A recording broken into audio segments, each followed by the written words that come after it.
భోజనాలు వెజ్ అవనివ్వండి, non veg అవనివ్వండి, తెలంగాణలో పెళ్లికి పోవాలి, బగారా బువ్వ తినాలి, అది లెక్క. అలాంటి ఇంగ్రీడియంట్స్ అన్నీ వేసి 30 సెకండ్లు వేపితే చాలు.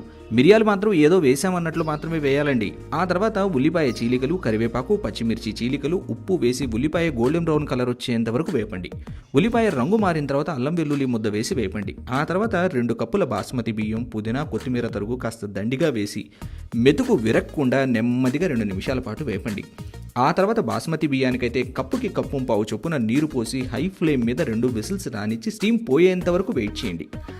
ఆ తర్వాత సర్వ్ చేసుకుని నిమిషాలు ఉడికిస్తే బెస్ట్ అంటే బెస్ట్ మటన్ కర్రీ తయారవుతుంది.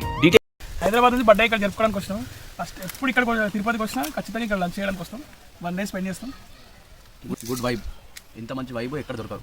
మా హైదరాబాద్ మాత్రం అసలే దొరకదు. Mutton super, bagara rice. మా దగ్గర తురుపు సన కూడా ఉంటుంది. సేమ్ అట్లనే టేస్ట్ అదే. చాలా రెస్టారెంట్